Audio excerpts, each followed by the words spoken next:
That time I got reincarnated as a স্লাইমের episode number 2 এ আপনাদের সকলকে স্বাগতম। এপিসোড নাম্বার 2 এর শুরুতেই আমরা দেখি ড্রাগন রূপী ভেলডোরা এবং স্লাইম একে অপরের সাথে কথা বলছিল। স্লাইম তখন বলে, আমরা এখন যেহেতু বন্ধু হয়ে গেছি, কিন্তু আমার এখন ভাল লাগছে না, কেননা আমার বন্ধু এই গুহাতে 300 বছর ধরে বন্দি আছে। একথা শুনে ভেলডোরা একটু ইমোশনাল হয়ে পড়ে, কিন্তু স্লাইম তখন মজা করে বলে, তুমি এই পাপ্পুর মতন মুখটা করে থাকো না, কেননা তুমি একটা ড্রাগন, এটা তোমার সাথে মানায় না। স্লাইম তখন ভেলডোরাকে জিজ্ঞেস করে, যদি তুমি এখানে বন্দী হয়ে থাকো তাহলে তোমার সাথে কি হবে? উত্তরে তখন ভেলডোরা বলে, যদি আমি এখানে আর 100 বছর ধরে বন্দী থাকি তাহলে হয়তো আমি এখানেই মারা যাব, কেননা আমার সকল ম্যাজিক পাওয়ার শেষ হয়ে আসছে এবং আশা করা যায় যে 100 বছরের মধ্যে আমার সকল ম্যাজিক পাওয়ার শেষ হয়ে যাবে, কারণ এই গুহার মধ্যে থাকা উদ্ভিদ এবং এই ক্রিস্টালগুলো আমার ম্যাজিক পাওয়ার শোষণ করছে। স্লাইম তখন বলে, তাই ভাবি এই গুহার মধ্যে কেন এতটাই রেয়ার ক্রিস্টাল এবং উদ্ভিদ কেন এত পরিমাণের বেশি রয়েছে। তখন স্লাইম ভেলডোরা ড্রাগনকে বলে, আমার কাছে একটা উপায় আছে যার সাহায্যে তুমি এখান থেকে মুক্ত হতে পারবে এবং তোমাকে এখানে মরতে হবে না। একথা শুনে ড্রাগন ভেলডোরা স্লাইমের দিকে হতবাক হয়ে তাকিয়ে থাকে এবং তার মুখে আশার আলো দেখা যায়। স্লাইম তখন তাকে বলে, তোমাকে মুক্ত হতে হলে আমার পেটের মধ্যে যেতে হবে। একথা শুনে স্লাইম এবং ড্রাগন দুজনেই নিশ্চুপ হয়ে পড়ে।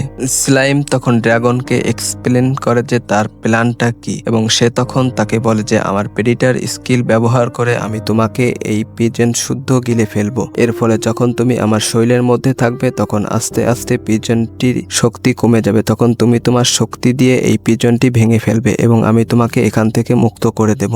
স্লাইম তখন ড্রাগনকে জিজ্ঞেস করে যে কেমন লাগলো আমার প্ল্যানটা। ড্রাগন তখন জোরে জোরে হাসতে শুরু করে এবং সে তখন তাকে বলে যে এখানে 100 বছর অপেক্ষা করার চেয়ে আমার নতুন কিছু ট্রাই করা ভালো।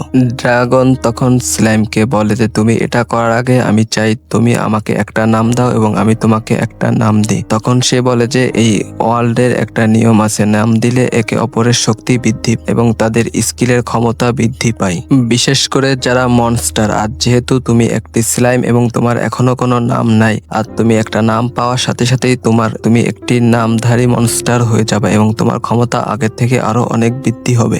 ড্রাগন তখন তাকে বলে, যেহেতু আমার কাছে আগে থেকেই একটা নাম আছে তাই তুমি আমাকে একটা পদবি দাও। এরপর স্লাইম অনেকক্ষণ চিন্তা ভাবনা করার পরে তাকে একটি নাম দেয়, আর সেটা হলো টেম্পেস্ট। এরপর ড্রাগন স্লাইমকে একটি নাম দেয়, আর ওটা হলো রিমোরু টেম্পেস্ট।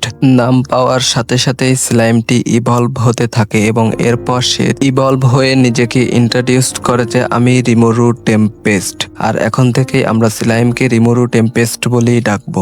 এরপর রিমোরু তার প্রেডিটার স্কিল ভেলডোরার উপর ব্যবহার করে। ভেলডোরা এটা দেখে অবাক হয়ে যায়, কেননা সে বিশ্বাসই করতে পারছিল না যে এত বড় স্লাইম হয় এবং বিশেষ করে তার কাছে এতটাই পাওয়ারফুল স্কিল থাকতে পারে। আর তখন রিমোরু তার প্রেডিটার স্কিল ব্যবহার করে সম্পূর্ণ ভেলডোরাকেই তার শৈলের মধ্যে গিলে ফেলে। এরপর আমরা দুজন নবেলম্যানকে দেখতে পাই যারা একে অপরের সাথে কথা বলছিল যে স্টর্ম ড্রাগন ভেলডোরা হঠাৎ করেই অদৃশ্য হয়ে গেছে এবং তার ফলে ওই জঙ্গলে থাকা সকল মনস্টার গুলো বেকাবু হয়ে গেছে এবং তারা একে অপরকে আক্রমণ করছে এবং বিশেষ করে হিউম্যানদের উপর আক্রমণ করছে। তখন আরেকজন নবেলম্যান বলে, আমাদের কি এ ব্যাপারে তদন্ত করা উচিত, স্টর্ম ড্রাগন ভেলডোরা কিভাবে অদৃশ্য হয়ে গেল? তখন তার সামনে থাকা নবেলম্যান বলে, না, আমাদের এ ব্যাপারে মাথা না ঘামানোই ভালো।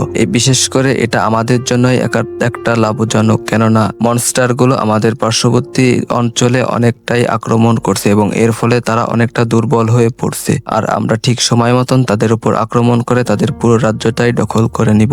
এরপর আমরা গুহার মধ্যে রিমোরুকে দেখতে পাই এবং সে তখন বলে যে ভেলডোরাকে খেয়েছি আজ 3 দিন হয়ে গেছে এবং সে তখন বলে গুহার মধ্যে থাকা সকল দামি জিনিসপত্র এবং আমার প্রয়োজনীয় সকল কিছুই আমি জমা করে ফেলেছি। তখন দেখা যায় রিমোরু অনেকগুলোই ওয়াটারের অ্যাবিলিটি শিখে ফেলেছে এবং বিশেষ করে ওয়াটার ম্যানিপুলেশন।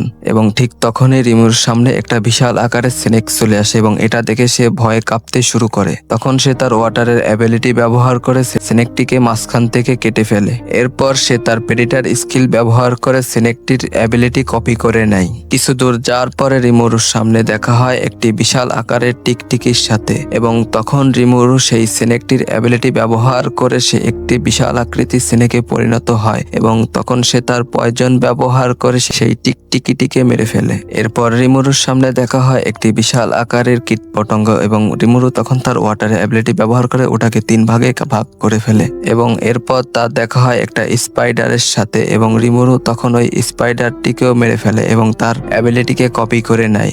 এভাবেই কিছুদিন মনস্টার শিকার করার পরে রিমুরু অবশেষে গুহার এক্সিট গেটের সামনে এসে পৌঁছে যায় এবং তখন সে খুব খুশি হয়। তখনই দরজা খুলতে থাকে এবং এটা দেখে রিমুরু তো ভয়ে কাঁপতে থাকে।